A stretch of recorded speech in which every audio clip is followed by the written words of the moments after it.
This podcast is a member of the Voices of Wrestling Podcasting Network. Visit voicesofwrestling.com to hear the rest of our great podcasts, as well as show reviews, columns, opinions, and updates across the world of wrestling. And I say, hey, what a wonderful kind of day. If you could learn to work and play and get along with each other. Welcome everybody to Wednesday War Games episode number 58, better known as the finale. I'm Garrett and Liam, joined by my always co-host Liam Jones. Liam, we've made it. We've reviewed every episode of AEW and NXT through the entire Wednesday Night Wars. Wait, Garrett, we have to get off of this cruise ship first. That was the bit that we ended on, remember? That we got on a ship and we went away and there was no internet. We were actually, the reason the podcast was delayed was we actually got on the ship that got stuck in the Suez Canal. It was actually us. We did it. So that's the reason you haven't had a podcast for, when did we stop doing it? Start of December? Like 4 months? God, it's been 4 months.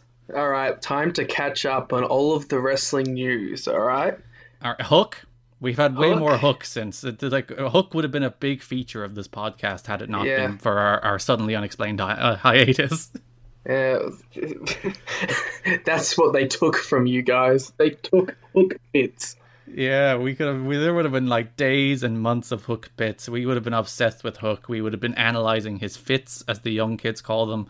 He is a master. He won the Wednesday Night Wars by himself. He defeated all of the World Wrestling Entertainment without even wrestling. Hook is too powerful. What can I say? I'm hooked. I see what you did there. Hook gang for life. Hook gang for life. Will Ospreay. There was the whole Kenta stuff. Remember that? Remember Kenta? Nah. I haven't watched a single episode of NXT except the last hour Wednesday nights. I watched them all. Oh, what happened? You can catch me up on everything that's happened on NXT. Adam Cole kicked Kyle O'Reilly in the face. Mm. And then Kyle was like, I'm going to beat you up. Good for him. Karrion Kross wears a skirt now. I only of night 2, I've only watched half of the main event, so I didn't even watch both nights of TakeOver. I watched it all. That's why I'm... This is why our podcast is ending, because we cannot reliably watch wrestling shows. Why would you want to watch wrestling shows, am I right? Very good point. Wrestling shows, you know, that's obviously the reason we went on hiatus. We're already off the rails. This is our podcast. Okay, quick. Back on the Prince Philip. Yes, he's died. That's the thing that happened. 99. Actually, no. Speaking of 99, the most important 99 related thing this week, Pac-Man 99 came out to pivot quickly into Wednesday War Games. Great game. I've won it twice in a row, in fact. I beat 196 Pac-Man players in a row, Liam. I think that makes me the king of Pac-Man. I've won it 3 times in a row. I am the true arcade anarchy. Ah, there we go. Oh, that happened. That was fun. Yeah, we're tying it all together. We're bringing all our things together. So the Wednesday Night Wars is Joshi over. Happened, Garrett. No, Joshi get out of here with your Joshi thing. nonsense. All Liam does now is send me Joshi gifts. And I'm like, that's a nice Joshi gift, Liam. And I feign interest because I'm a nice guy and Liam never feigns interest in things I send him. I sent you Billy Stark's gift as well. The Wednesday Night Wars is over. NXT is moving to Tuesdays. We did it. AEW has officially won. Even though NXT fans get really mad about the idea of saying AEW has officially won. But AEW won. AEW are still on Wednesdays. It was NXT never has a moved. war. It was like... No, it wasn't. Because like in terms of... I think it's like 50-something of the 76 weeks that they actually went head-to-head. And AEW won total viewers, and I think it's 75 out of 76 they won the demo. The only one they didn't was that big Finn Balor against Adam Cole, Rhea Ripley against... They won the demo this week against the TakeOver. And legitimately, a full, not the fake takeovers they've been doing, an actual takeover with like takeover matches, including one of the best matches in NXT in a very long time. I'm not sure how much we're going to cover this week's episodes. I think we'll touch on them, but I think we'll talk more broadly about the Wednesday Night Wars as a cultural phenomenon, Liam, as we wrap up our wonderful podcast, and how it brought the best out in everybody, and including we had nothing us as but quality podcasters. shows. We have only done good bits. We only done Mel's and snakes in the backs and the hook bits that would have Snakes happened. in the back. and Arthur theme songs, and we're in the finale now, Liam, so you do have to do the Jon Moxley impression. I'm sick, so perhaps that will assist in that. Did you want it now? Do you want to save it till the end? Will we use it as a pardon the pun hook to keep people listening through to the end of the podcast? I don't think it's going to be that good. So you see, you didn't think we'd be doing a finale, so you didn't continue practicing your Jon Moxley impression. No, yes, continue practicing. Yes. You do it every day. Every day he looks in the mirror, it's like, to be fair, Moxley. I do it a remarkable amount of time. It's just not good. Here we go. Really building up to this. I'm going to leave the awkward silences in. I'm probably going to hate awkward silences, but still. I was finding a quote. One of Jon Moxley's famous sayings. Yes.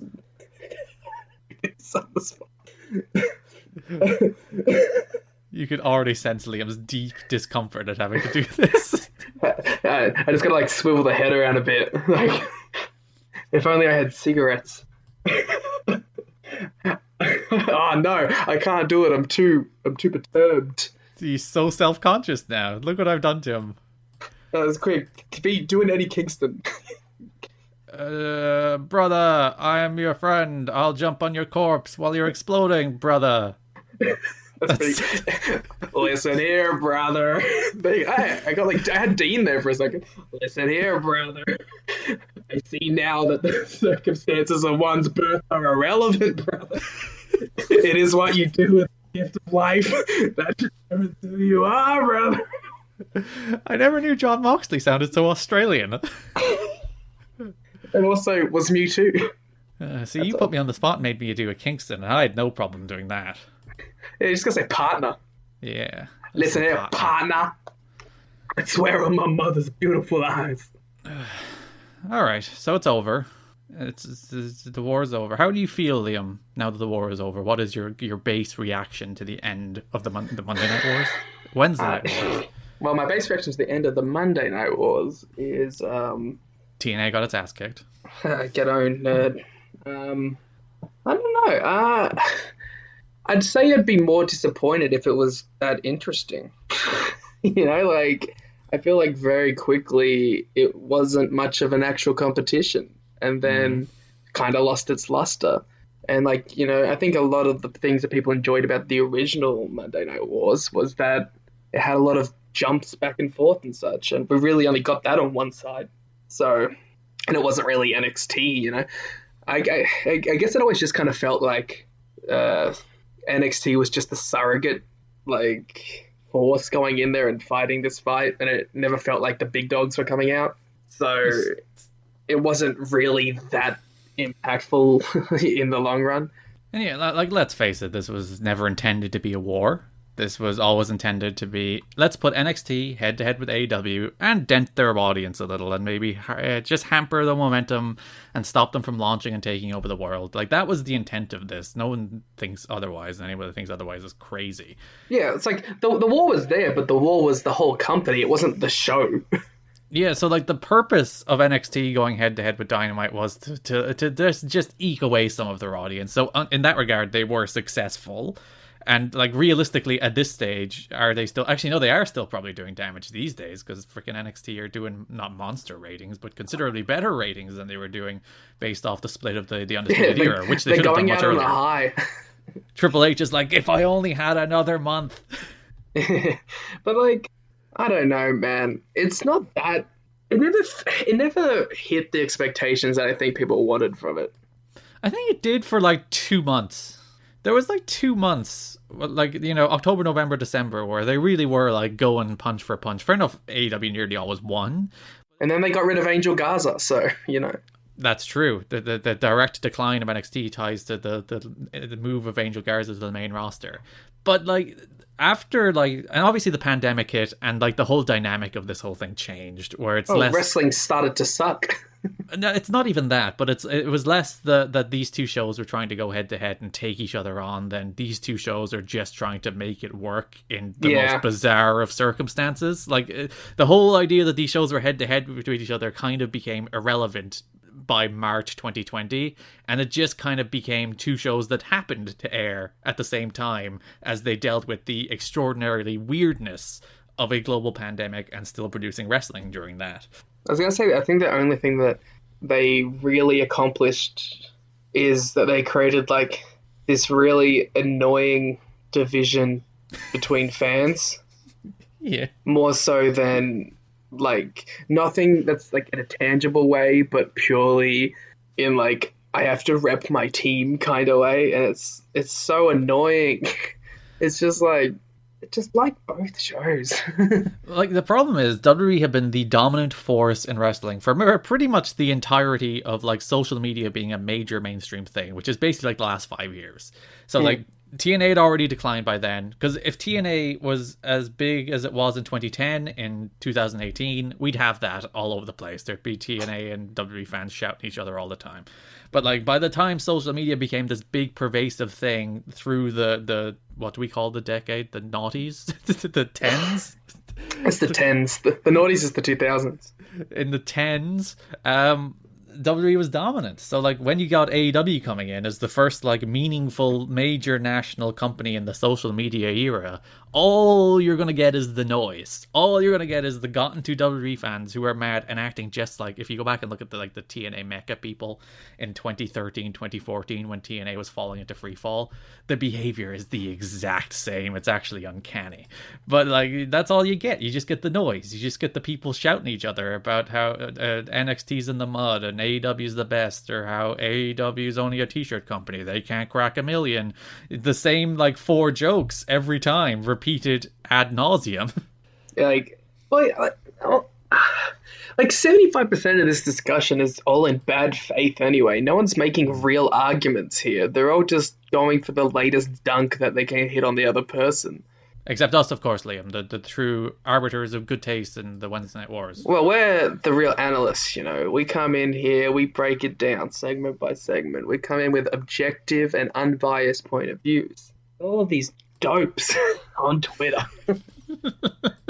They're coming in here. They're telling us one time that we hate AEW and we need to find a new hobby, and then we're too hard on NXT. I love that. I love that. Like when we at the end of the Wednesday Night Wars was announced, and quoted being like, "We're gonna." I think Rich tweeted that Wednesday War Games is over. I guess someone replied, "It's like, oh, those people hated AEW," whereas like the average Twitter person who comes across my feed is like, "Oh, you're just a WWE hater." It's like I can't be both. Well, that's the thing. It's people listening for like 10 minutes and then making a decision about the entire thing. Because there's episodes over the 75 weeks that these shows went head to head, and 80 episodes of Dynamite so far that were not particularly good. And there's episodes of Dynamite that have been exceptionally good, like top-notch, best of all time level television. And it depends what episode you happen to listen to, buddy. Yeah. Well, it's almost like we're not sold onto one thing or another, and that we can have a viewpoint that evolves with the things that we're being shown. See, that's always the thing with the Dave Meltzer people. It's like Dave Meltzer was biased toward AEW, and the same people would have said 5 years ago Dave Meltzer is biased toward New Japan, and the same people would have said in the 90s that Dave Meltzer is biased toward the WWF over the WCW, and the same people in the early 90s or late 80s would have said Dave Meltzer is biased toward WCW. Maybe he's just biased towards what's good, guys. I think the common denominator there is he leans toward things that are good and doesn't like things that are bad. That's an insane concept. No, we're all just acting in like the most bizarre thing. This is obviously this podcast about the end of the Wednesday Night Wars is going to turn into a rant about people on Twitter. But the most bizarre thing is like this came from predominantly the 90s, in which Sega marketed that console war as like a marketing gimmick, that you support a brand like you support sports, and you, no matter whether they give you enjoyment or whether they give you like terrible, horrible products, you will stand them and root for them regardless. And like, brands are there to sell you things, and if you don't enjoy them, you should not support them, and you should not like warp your brain into convincing yourself you're enjoying them. It's like, just move on. It's like these insane people who who you see going, you should just go to the wrestling shows and enjoy the show and just sit there and just on your hands and just boo the people they tell you to boo and cheer the people they tell you to cheer. And then if it's bad, just that's fine. That's the show you paid to go see. And not even if it's bad. It's like if it's bad, you should support it and cheer for them and make the show better. Because it's actually funny to go back to your responsibility. Yeah, going back to the TNA example in 2010 TNA when Eric Bischoff and Hulk Hogan came in, there's this very famous incident at the start. We want 6 sides. Yeah, after that show, when Hulk Hogan got roundly booed out of the building for changing the ring, they had one of the directors of production go out in front of the audience and say, "You guys, you're cast members," and it was roundly ridiculed at the time, and rightfully so, because the idea of telling the audience they're cast members is ridiculous and stupid. It also gives them sway, because you're just saying that you're cast members, like, you're a part of it now. Yeah, pay me if I'm a cast member. Yeah, exactly.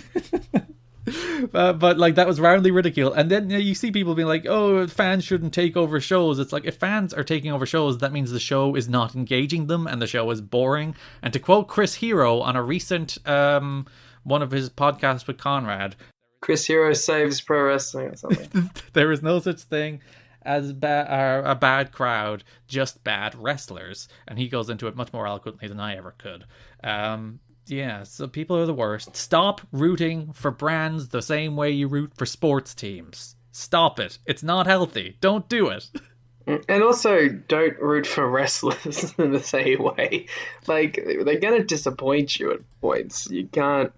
Don't put all your eggs in the wrestler's basket. Don't... And also, like... I know this is kind of a tired point, but like, they're not your friends either. You know what I mean? No, it's they're selling you something. They're always selling you something. Yeah, like they're a much more condensed version, but it's a personal brand. You shouldn't attach yourself to a brand that's, Coca-Cola, and you shouldn't attach yourself to that's a brand. I don't know. I don't want to say wrestling because that feels like I'm pointing them out, but you know what I mean. Mm-hmm. And like, I take it from me, who spent most of the tens reviewing TNA wrestling.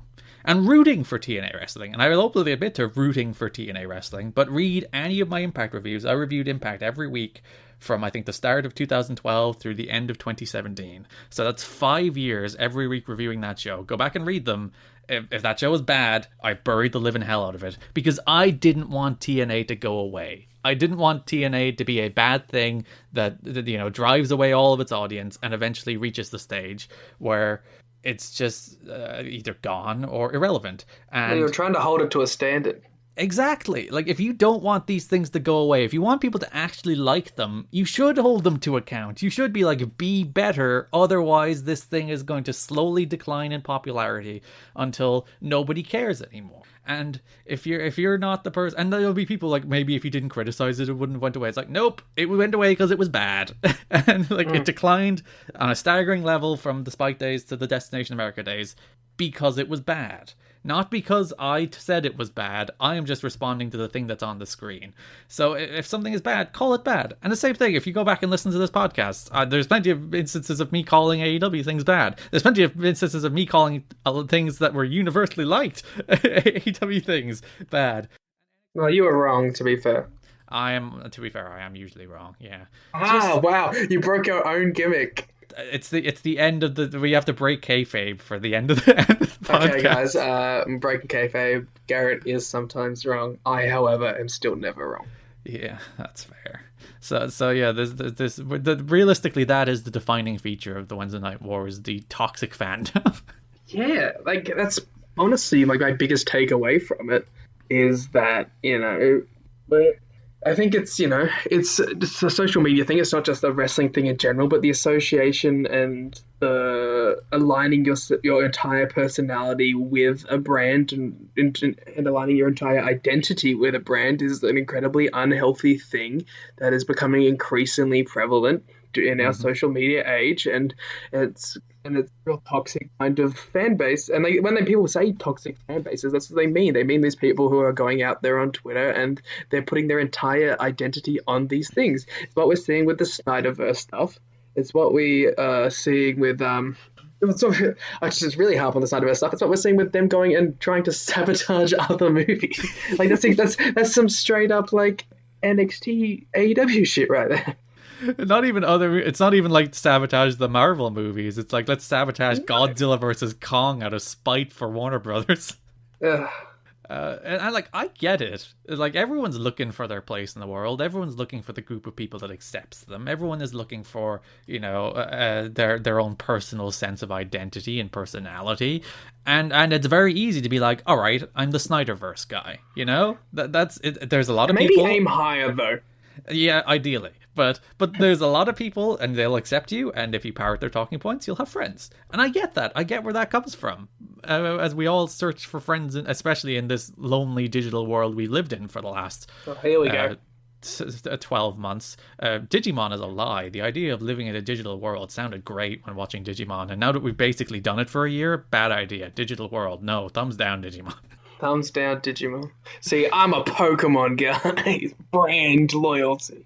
I've been toying with the idea of rewatching Digimon Tamers this week because it's the best season of Digimon. What about Digimon Try? I've watched I think 3 or 4 of them. I don't even know how many of them there are. I bought all the Blu-rays though. It's really pretty. It is. It's very nice looking. This is what people are here for. They're here for our Digimon Try breakdown. Yeah, no one's here for the wrestling, realistically. Everyone was always here for the bits or Wednesday War Games, which we covered, Pac-Man 99 Game of the Year.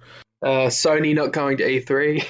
Sony not developing small games anymore, and apparently everyone is leaving the company because of it. Sony not understanding backwards compatibility's purpose. Sony making a Last of Us remake despite having a remaster on last gen, and the game is only 8 years old. Sony, Sony.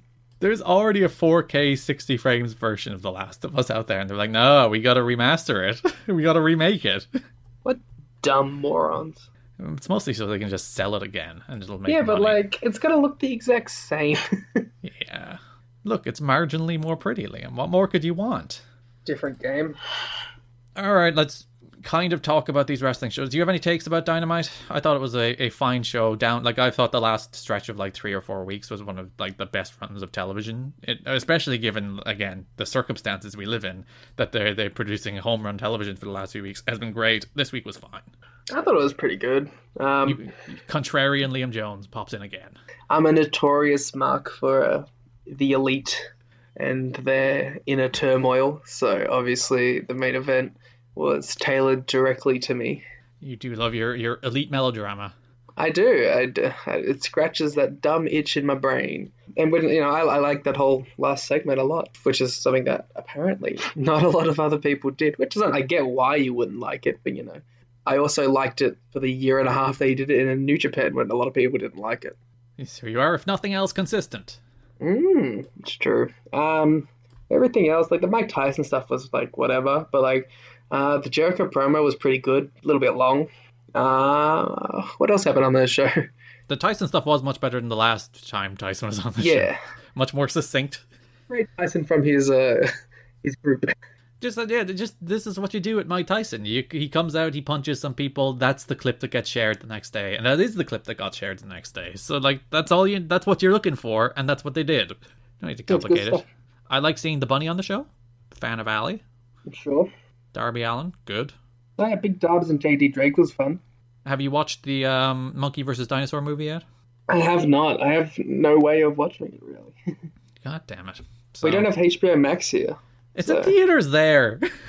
Yeah, but money and theaters, It's the best way. That's a theater film if ever there was a cinema film, and you have to go see it. But family reunions. What's the TV thing is? I think so. Yeah, sure. Yeah, I've been watching that. Should we do a recap of what we've been doing in the last few months? I feel like we should fill in a gap. Let's do Takeover Stand and Deliver Night 1 first. Okay. Did you? I watched Night 2, but I only watched the second half of the main event, which I kind of hated because they do the same thing with those NXT main events, and I hate it every time. And that they do the super war of attrition, we're exhausted match. So that's like, it's a spot and then 3 minutes of nothing, and a spot and then 3 minutes of nothing. And it just feels so slow. If they did that same match in 20 minutes instead of 40, literally the exact same content, just sped everything up, it would be like a legit match of the year contender. But otherwise, they just like dragged everything out for every last second they could get out of it, and it sucks. Yeah, I don't think a 40-minute NXT main event fills up time as well as a 40-minute New Japan main event. No, because like New Japan, the first 20 minutes will be boring, but the last 20 minutes will be bonkers. That's what for me, what separates like a good New Japan main event from a great New Japan main event. Like a good New Japan main event will do that boring first 20 minutes, but like a great old-timer one, that's when I'm like invested in that first 20. Like when Kenny and Okada the first time, like that first 20, it was like objectively it was slow and it was a New Japan epic, but like the whole time I'm just like, yes, let's go, what's going on? Yeah, as opposed to NXT, which the match just gets slower as it progresses and less interesting, and they're just marching toward a finish. And it's like, just do cool shit. That's all I want out of you, Adam Cole. That's all I want out of you, Kyle O'Reilly. Just do cool stuff. No, let's get out of here with this. So, and like, I literally came down from finishing watching Impact, of course, and started like, when the first thing I saw when my brother was watching it, so I joined him watching it. And the first thing I saw was Kyle O'Reilly not wanting to brainbuster Adam Cole on the steps because he was too violent. And I'm like, just fuck off. I'm sick of that. Just beat each other up. Just hate each other and beat each other up. Get out of here with this, like scared of hurting each other nonsense. Clearly biting off Matt Jackson's tremendous portrayal on Dynamite the day before. Inspired by Matt Jackson, as always. If there's one thing that I think of Kyle O'Reilly, it is inspired by Matt Jackson. And nobody... Actually, Davey Richards once did a finish in TNA where he wrapped a chain around his foot and kicked somebody in the head, so... Always inspired by Davey. Can't get away from the Dior and Red Dragon. Kyle had good gear, though. I will give him that. As for night one, I thought Walter and Tommaso Ciampa was great. Like, great. Properly great. Like, this is Walter, where he's just mauling people. Maybe a small bit too long. I think they could have, like, went home maybe 2 or 3 minutes earlier. But, God, Walter mauling people. I missed Walter so much. It's a shame he's semi-retired, because... he's still the best wrestler in the world.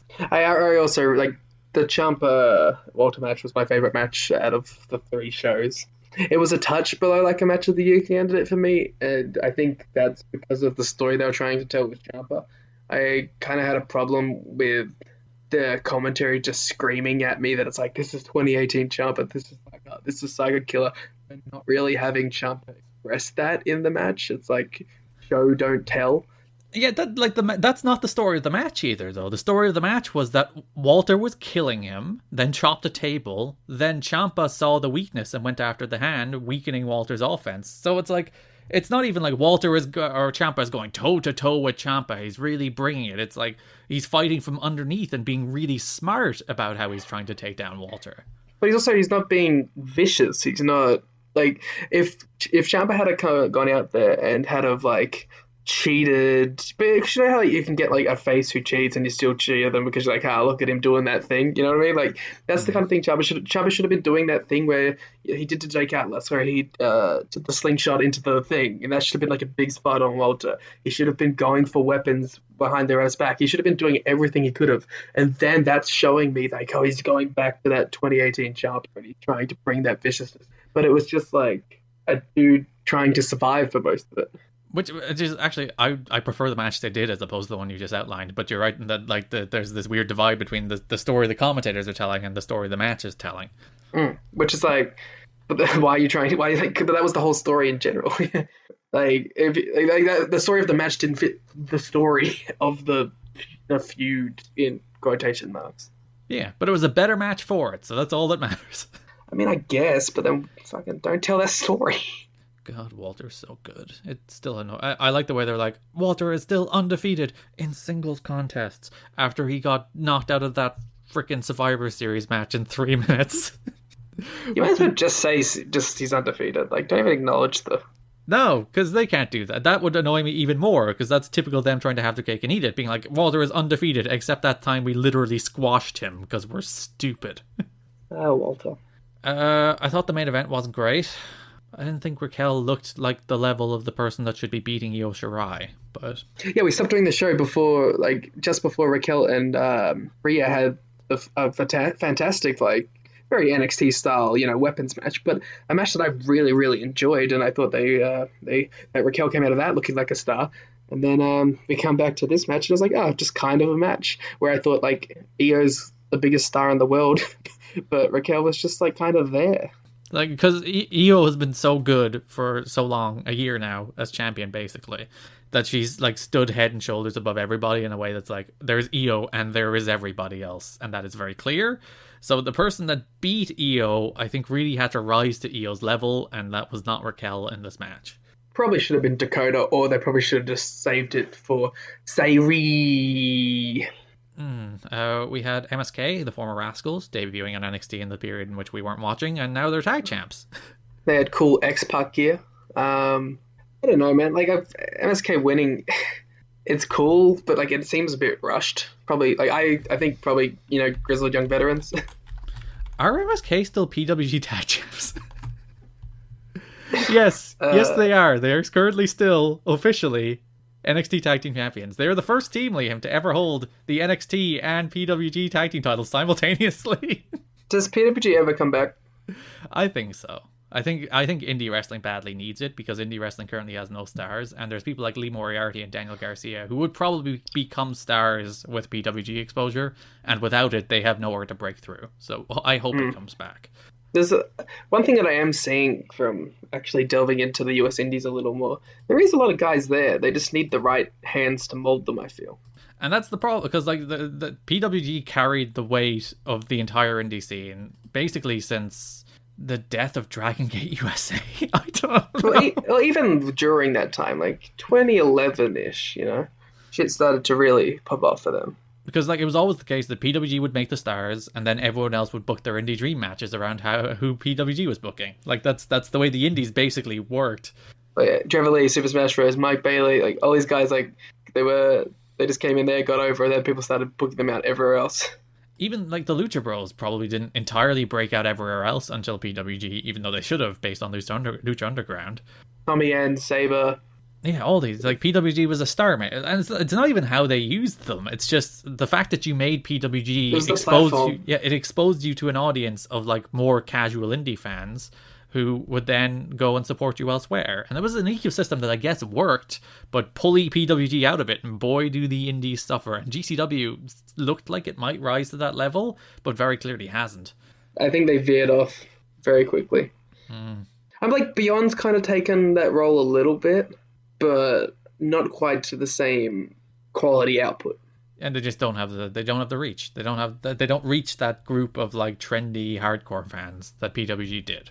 Well, so let's hope that PWG returns sooner rather than later, with a DDT4 probably to crown new tag champs. No, Daz and Wentz will return. Yes, I hope the NXT tag champs go and work AEW's NXT. Sure, that makes sense. Hey, AEW's NXT is the Nightmare Factory.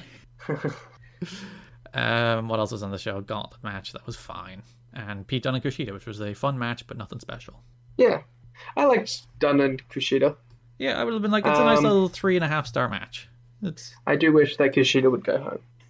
He's been stuck in the mid-card 2-week push division for so long now, and I'm so sad because he's so good.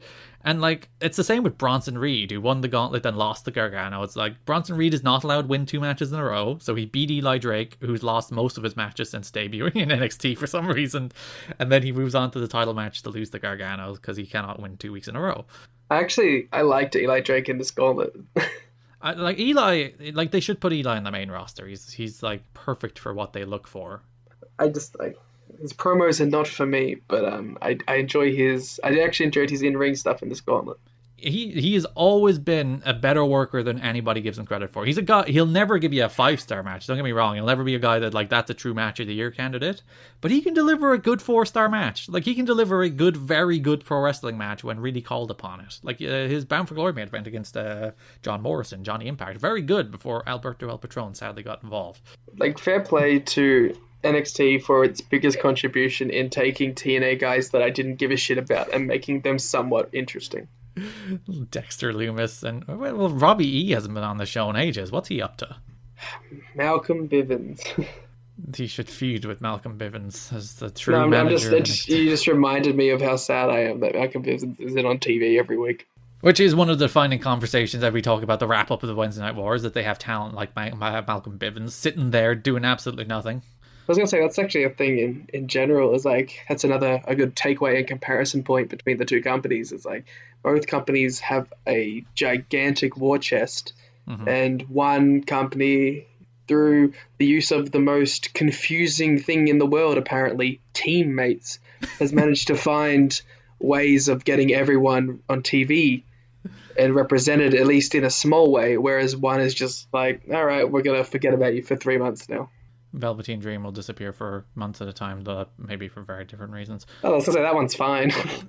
But yeah, like, when you look at Lee Johnson, I think is a great example of the benefits of stables, where he's a guy who's a lower card guy who always loses, who had a very good moment on Dynamite while we weren't reviewing the show, because he was in a stable and he was exposed to a larger audience, and they gave him a little bit of a rub, and then he won a match on Dynamite, and it felt like a moment. Even though this guy is a lower card guy who never won and always lost and had usually good showings, but was never like, he never had the defining losses that you're like, you're supposed to like this guy more because he lost. But when he won, it felt like a little moment. And that's how you use stables well. And people, as you said, are apparently dressed. It's not people, it's WWE fans arguing in bad faith. So I was going to say, it's not even... the annoying bit about that is it's not even them arguing for the sakes. They're arguing for this mythical casual fan that doesn't exist. Nah, you're going to get me started on the casual fan rant. When you look at the audience of all of these wrestling shows, whether it's Raw or SmackDown or NXT or AEW, you will see that all of them basically operate within a range of viewership, most of which is like plus or minus 10%, maybe 20%. And like the idea that there are these casual fans, these wrestling fans that are, sitting around the water cooler waiting to talk about what happened on Raw last night. Oh, did you see what happened with The Fiend and The Fiendess last night? Oh, Mike Tyson. It's like, it's not real. Those people don't exist. The idea that casual fans watched in the 90s for anything other than big stars like Hulk Hogan and Goldberg and The Rock and Steve Austin is absolute nonsense. They watched because the show had stars and the show was good. They didn't watch because the show was catered to people with the attention span of a goldfish or constantly had celebrity appearances. This idea, this casual, and it's always thrown up as this straw man. It's like casual fans won't like that. Casual fans and hardcore fans are the exact same in that, good stories, meaningful stakes, good wrestling, and good payoffs appeal to absolutely everybody, regardless of who it is or where you go. That's what's good. That's what people watch Game of Thrones for. That's what people were disappointed in Game of Thrones in the end for. That's what people watch Marvel movies for. That's what people watch MMA for. That's what people watch pro wrestling for. And it's bizarre because Conor McGregor is a huge star, but no one wants to see Conor McGregor fight. He should cut promos for 15 minutes in the cage at the start of a UFC show. That would be an utterly bizarre take, because people watch UFC to see charismatic stars fight in the same way people watch pro wrestling to see charismatic stars fight, or fake fight. And it so annoys me when people prop up this mythical idea of the casual fan for why you should make wrestling less like wrestling. Because if you want good drama or good comedy, go watch The Wire, go watch Parks and Recreation. You'll get much better drama and much better comedy than wrestling will ever give you. Why do you watch wrestling for something other than wrestling? I will find it bizarre. Well, it's like wrestling isn't even a medium that is conducive to telling these those kind of stories. You know what I mean? Like, wrestling is a very specific thing that tells its very specific stories really well when done well. But when you start to deviate out of that, which you can do in small doses, but you can't allocate the entire show to it. So what do you want? You want every segment of a wrestling show just to be backstage promos to progress a story? Because that's how that show would work. And it never builds the wrestling matches, Liam. God forbid if they built the wrestling matches. They just build to nothing. They just build to other people talking to each other constantly. Yeah. And that is not to say that you can't tell stories. You can't do a final deletion every now and again as something different and unique and novel. But it needs to be niche. Yeah, but you can't turn wrestling into that, because then you're just doing a bad version of something else. And I think that's like the reason a final deletion works for me, and the reason why a Firefly Funhouse doesn't, because the deletion is poking fun. It's having fun with wrestling, the medium of wrestling, and Firefly Funhouse was trying to be something and failing at it. In just for me, because I like good stories, but for me personally, it's like it tries to achieve something, and it's like this is not within the realm of wrestling, and it doesn't succeed. It's just a weird YouTube skit. Yeah, and it's nearly like uniformly that kind of stuff that is silly and like self-deprecating and in on the joke is nearly always better than the stuff that is very self-serious. Like when the Fiend is set on fire and comes back from life. Like if that was played to be like schlocky and hokey and fun, it would be so much more entertaining than it's played to be like super serious. The Fiend, he's coming back from being burned. There's like 3 levels to it, right? You have your complete parodies of it, your final deletions, right? And even your stadium stampedes. I'd put that more in that, right? But then you have your ultra serious ones that don't work because they're trying to be art house films, right? Your Firefly Funhouses. But then you have this little middle ground, which I really enjoy, which is just like essentially cinematically shot Falls Count Anywhere matches, which is your, AJ and Taker, your Darby and Sting versus Team Taz. Even Arcade Anarchy kind of falls into that category as well. Oh, I differentiate Arcade Anarchy because it didn't have those like cinematic shots. That was more just like a plunder match, which by the way I appreciate, because if there's one thing I can appreciate about AEW is it's not the same 4 fucking gimmick matches on repeat every time. I'm so sick of ladder matches and tables matches and no DQ matches and no holds barred matches and unsanctioned. Like, just have a thought and try and think of a new setting to put these people in. Like, I was thinking about this while watching the ladder match with Devlin and Escobar. I was like, why can't we just construct a new thing for people to jump off? Why does it have to be a ladder every time now? Why can't we sit down and we think of a new fun environment for these people to work with? And I think that the Capital Wrestling Center is a perfect environment to try those kind of things because it's so insular. You have control of the whole thing. You could turn it into like what I'm saying here is I basically want someone to turn the Capital Wrestling Center into a parkour arena and let people go fucking nuts over it. Just think of new ideas. What was the last like actually new WWE gimmick match? Not like including like stuff like the Boneyard match, which I think is a different category altogether. Just like a new like Hell in a Cell or a new TLC. I wouldn't say it's a gimmick match, but I guess the closest thing with like the Gauntlet Eliminator was kind of a new thing. But like as far as like an actual pure gimmick match, the Ambrose Asylum. Oh god, like TNA did Ultimate X. That's what I'm saying. Like that's one thing I really appreciate about TNA, especially when it was firing on all cylinders. It was innovating, and some of them worked, some of them didn't. You had the X Division cage gimmick, and you had the Elevation X, but like they were trying new things. Yeah, you had electrified steel cage, fish market street fights, of course. That's the thing. It's like there's fish market street fights, and then there's the arcade anarchies. Like some things aren't going to work. Some things will work. Did you just say Fish Market Street Fight didn't work? How dare you? That match is like actually good. I said that purely to get a pop from you. And you try to slip it under the radar and keep on talking as if I'd let you get by saying the Fish Market Street Fight isn't good. That match rules. That match is like Arcade Anarchy, but 13 years earlier. Yeah, it's the same. It's basically the exact same thing. But like AEW is doing this thing, and like some of them, aren't new. You have your lights out matches, but like they try to put a new spin on them. At least they make them their ultra violent spectacles that they do. And so like some of them, like they're not all hits. They have the Mimosa Mayhem, which was a flop. Yeah, that's exactly what I was gonna say. They have the Mimosa Mayhem, which wasn't great, but then they also have the reinvention of the parking lot brawl, which was fantastic. And it's just like, just give me different environments for these people to work in. Like, we have so much wrestling available to us now. I think I'm not going to say wrestling is the most popular it's been, because that's objectively not true. But I'm just saying, but the amount of awareness that the average wrestling fan has of multiple wrestling companies is probably at the highest it's been in a long time, because your average wrestling fan, like, knows WWE, probably knows AEW at this point, probably knows TNA, but like probably not as TNA, but it's In a nostalgic sense, yeah. it's tangentially aware of Impact, and a lot of them know of New Japan now. Like they know that New Japan is this. It's like, oh, there's wrestling in Japan. They probably think it's old New Japan, and now more than ever, it feels like the casual wrestling fan, in big quotation marks, is the most aware of outside pro wrestling companies than they've ever been. So you need to innovate. You need to be different. Otherwise, you're just going to get swallowed up in these same things. Because it's like just for an example, right? We have the WrestleMania weekend shows. Do you know how many of them are essentially the same deathmatch show or no ring show? All of them?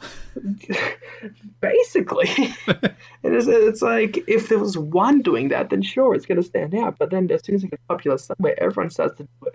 People, Bloodsport becomes popular, and now you have 3 other rip-off promotions all doing shoot style. Even like the GCW becomes popular, and literally everybody becomes the meme party promotion. It's like, no, they became popular because they did that and it was different. Find your thing that they are doing and is different. You know what's like standing out again now? Wrestling. Good wrestlers are starting to just like wrestling. Like your sub-grabs, your IWTV shows, like they're starting to like get popular again because people are like, we went through the stage of ironic meme wrestling, and now people are like, okay, let's go back to indie wrestling at some point. I like how this went from Wednesday War Games finale to State of the Business address. Well, you know, the end of the Wednesday Night Wars is a change, a fundamental shift to the business. NXT and AEW will both, in theory, have larger audiences from now on. You know, Impact is moving to Thursday, so there's a show every goddamn day of the week now. You can't avoid wrestling. You got your Ring of Honors out there. And yeah, your New Japan Strongs. So even taking, like, there's just so much wrestling out there now. And hopefully people go find it, that's the thing. Stop producing the same parody of the 90s. Stop producing the same thing that's the in thing right now, and like concoct your own identity and do something new and different, something that nobody else is doing, something that'll actually make you stand out in the field. Parody 2005 TNA. Yeah, go back to Tunnels. You go back to X Division. It's not about weight limits, Liam. It's about no limits. Well, you got Tunnels back. Their tunnels don't have ceilings. They're not closed tunnels. But at least they did the tunnels, thank God. And Christian has his TNA theme, which I'm fully on board with. Oh, we didn't even get to talk about Christian getting his best theme back. Yeah, it's so much nostalgia for him just coming out on TV in 2021 to that theme song. But there's a lot of good things in wrestling, again, but I'm firmly in the I want things to kick back up again. Because remember how exciting it was the first few months of AEW? When we had another company that was getting arenas filled every week, and it felt like there was something else going on, and New Japan wasn't, bad. We're probably a couple of months away from AEW running buildings again. So it's bizarre to think that we had 5 months of shows in buildings, and then a whole year plus now of shows in Daly's Place with a limited crowd. But it's really still not the same. And that's the thing I'm most looking forward to now. In that AEW has still produced shows the caliber that they produced last week and the week before, I think in particular, were really great episodes of television, and that they produced episodes of TV of that caliber in this environment has me so excited for when they go back to producing episodes of that caliber with 15,000 people. Well, maybe not 15, but 5 to 10,000 people there every week. And I think the vaccination program in the US is basically to the point where that'll be the case by June, July, probably. That's good that it's gonna feel like we're back to normal a little bit. We'll go back to real life, and everything will be fine and normal, and you won't get a vaccine until probably 2023, the way Australia's rolling it out, and I'll probably get one in September, October, so... All right, we have no cases to catch. Yet. Dun, dun, dun. You could take that as a national threat, then. I know, that's the hostility from Ireland towards Australia. I don't want to end it. I want to keep talking. You don't want to bring the Wednesday War Games to an official close. Mel hasn't been on shows in months. It's very disappointing. I'm very worried that when these rumored AEW cuts come around, that we may lose Mel. Leave the MELmories alone. Melancholy, yeah? All right, John Moxley. Oh, no, we did John Moxley. God damn it. I have the memory of a goldfish. I have the memory of a WWE audience member. Hey, Got him. whoa, go set it up, knocked Quick, it let's do down. our WrestleMania breakdown. WrestleMania, it's actually a pretty good show if you just look at the matches, but the build has been absolute dog shit, so that's not Hey, good. I'm gonna watch the shit out of these shows because there's 25,000 people that are allowed to make noise. Yeah, and like me and my brother always have traditions where we absolutely gorge ourselves on an unhealthy amount of rubbish while watching WrestleMania, and we will continue. But like Sasha and Bianca, good match. Drew and Lashley, great matches in TNA. I have no reason to believe they won't have another great match now. Cesaro and Rollins will be great. The triple threat will probably be very good. Asuka and Rhea will be very good. The Fiend against Orton will be a diabolical mess, but in a funny way. Zane Owens The finally getting their big moment. Nigerian drum fight between. I'm excited for that. Like, I'm excited for Big E to get his big thing, and for Apollo to like get a big singles match at Mania finally. Big E's gonna beat Apollo like a drum, Liam. They'll really do anything to drum up interest in WrestleMania. Oof. I've really beaten this upon like a drum. Alright, we've lost it. Kevin Owens against Sami Zayn with Logan Paul. These two guys just can't have their match, can they? The stupid company. I mean, I hope as long as they keep the Logan stuff to a minimal. Which is like Mickey Rourke WrestleMania 25, where he only does something after the match and lets Ricky Steamboat have his moment. He should come in and like lay out Zayn after with a big. Yeah, Bad Bunny, he's a thing. Shane McMahon against Strowman is a cage match, which actually upsets me because that means Shane won't jump off the stage, which is the only thing I was expecting out of that match. Hey, there's no guarantee. They should do some pre-match brawling. Seth Rollins. This is the official preview. Never mind the Voices of Wrestling 3-part like 8-hour one. Screw them. You know they're claiming to be Australian now. That's like my whole thing. You had one thing and they took it from you. Yeah, that's some bullshit. That's all I got. You could just good eye, mate, all over the place. Good eye, mate. So that's WrestleMania. I think if they just get out of the way and let them have good wrestling matches, it'll be a good show. And if they WWE it, it won't be a good show. So we'll see how it goes. Do you think the crowd stays hot the entire show? Oh, I'm so excited for when they turn on something. Legitimately, I can't wait. Because the first thing that people are going to be like, fans, why are they doing CM Punk chants? And I'm going to be like, you stupid idiots. What else we got? What's coming up? Nothing is happening because pandemics. New Japan is doing very well. I have a PS5. I haven't turned it on in like 3 months since Hitman. I have a PC. Oh, you bought a fancy PC, but this is you're still at home, so you're both using a mediocre microphone and a mediocre PC because you hate our listeners for our finale, Liam.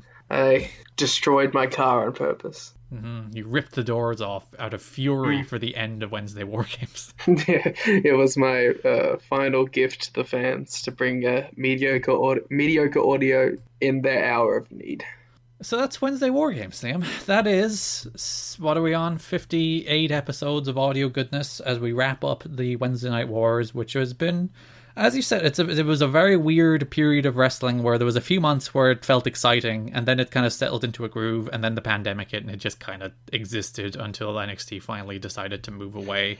So, like, even as a war, it's a 3-month thing, and I will go back, particularly the episodes of Dynamite, and rewatch those early episodes of Dynamite, the first 3 months or 5 months really of the show before the pandemic. I've actually started to do that a little bit already, and it feels like such a different show. I don't think there's enough distance for me but like when by the time, like, maybe in another year or so, when AEW is back to that, and I don't really like, because I think it'll just make me sad to be like, oh, God, look at this reaction. Well, because you know what I watched? I watched Nick Jackson versus Ray Phoenix. Oh, that match was so good. And I was like, that's just the crowd going nuts. Like, because at that point, like, Phoenix had been a part of the show, but he hadn't really had that singles focus. So it's like people were really seeing what Phoenix could do for like the first time, and it was like, it's just so interesting. And I think in retrospect, I'm gonna be very sad about a lot of the Wednesday War, because some of the things that I was most excited for in wrestling in literally decades. My entire wrestling fandom, which was, New Japan and AEW crossing over. The first time they come over, the Moxley and Kenny winning the AEW title, things that I was really excited for, just didn't happen in front of a crowd and didn't get that big reaction. Like, we're never going to be able to recapture that first time that Kenta showed up. Yeah, same with like the first time the Good Brothers showed up, and it's like, oh. And like, even to like, I don't think it's to the same extent for stuff that I had been, hyped up for, but stuff like Brody Lee's entire run, Matt Hardy's debut, especially because Brody Lee's debut was meant to be in front of like a sold out 10,000 seat building in Rochester in his hometown, and that would have been so good. And listen, again, I'd say a little bit lesser because I think, he's going to be able to get that moment. But Eddie's entire run has been in front of no one. But like on the flip side of that, would Eddie Kingston have gotten that opportunity were it not for the pandemic? There's question marks about that. Well, would have Ricky Starks? Would have Eddie? Would have... Who else got signed from this? Even like the all the Forbidden Door stuff. It's like, would that go down the way it went down without these companies needing to find, I think, more interesting ways to engage the audience during an empty arena era?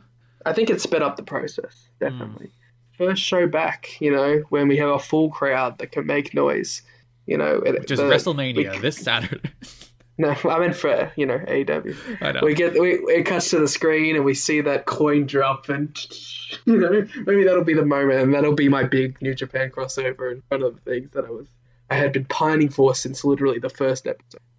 But as I was saying, I'll have nostalgia for those early episodes of AEW in particular. I think that's what I'll remember from this Wednesday Night Wars. I won't be like, and NXT on like a holistic point of view. I think I'm pretty disappointed in NXT. I'm disappointed that NXT never managed to capture my attention in the same way that a Dynamite did. I'm disappointed that NXT never managed to feel Major League.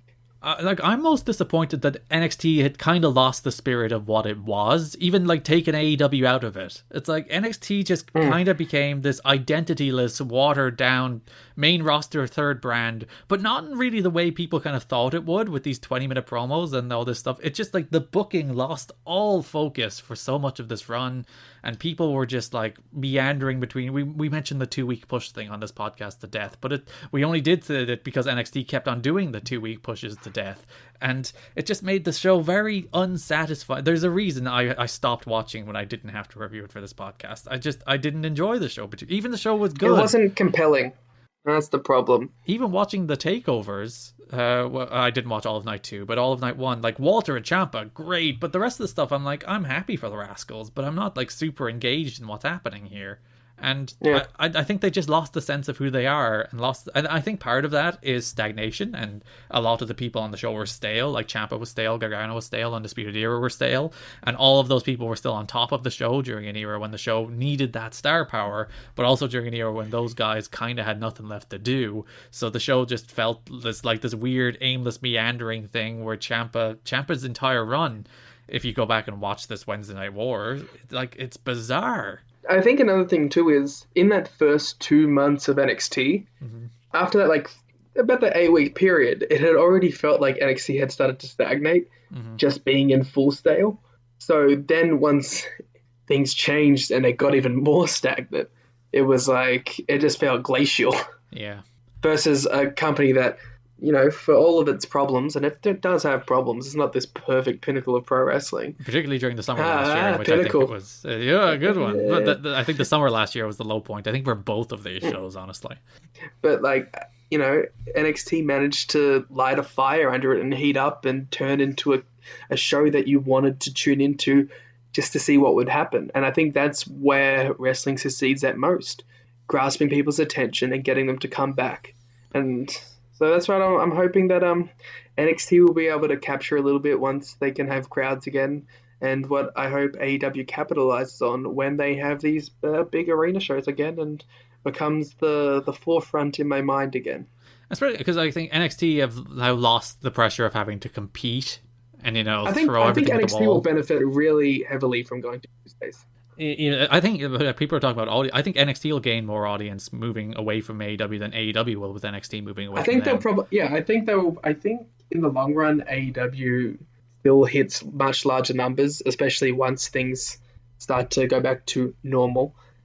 It's funny because you can't even really say it's normal because the normal bit has been the abnormal. And it's even like the staggered sense of normal as well. It's like, because like America will be normal, but we won't. So it's like, it's weird to even think about. I guess what I'm trying to say is that I hope that this becomes mutually beneficial. I think NXT benefits, but probably never reaches the same levels of AEW.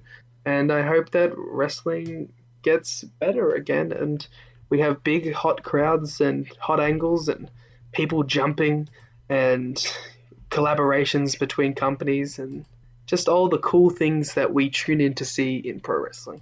And that's that. That's the Wednesday Night Wars. If you'd like to follow us on Twitter, you can follow us at WarGamesPod. I don't know why you would, because, you know. I don't know. We might jump in and post random shit at points. We have a poll, which is actually surprisingly close this week. Of 128 votes, AEW had 54.7%, NXT had 45.3%. I'd so it be was quite tight. disappointed if NXT came in and won at the end. What were the two things we used to do? Show of the week? Which were... Show of the week and match of the week. I think NXT is probably show of the week. Yeah, I'd go with NXT. And match of the week for me is Ciampa and Walter by an absolute landslide. Match of the week for me is Ciampa and Walter. But you know what? Just for old time, I'm going to say AEW was show of the week, which means we go to the poll, which means AEW wins. When AEW has won in the end. So WWE can't use us in their documentary in 15 years being like, and when Wednesday War Games gave the final episode to NXT, thereby really determining the winner of the Wednesday Night Wars. Thank you very much to Rich and Joe for giving us a platform to spout nonsense for 58 episodes. If you would like continued coverage of NXT long after this podcast is gone, you can listen to Jake. If you'd like continued coverage of AEW, you can listen to Everything Elite. I'm Garrett. Follow me on Twitter at GarrettKidney or EGTKIDNEY. I think Liam is a fan of people following him on Twitter now, so at Larrikin for Liam on Twitter. Oh no, you're at what? I'm at the Gleet Muda. Oh, the Gleet Muda is your girl. Yeah, go watch Gleet. That's the real the real takeaway. Tune in for my future Gleet podcast, Good Times Gleet Memories. Coming never. Thanks for listening, and bye-bye. Bye.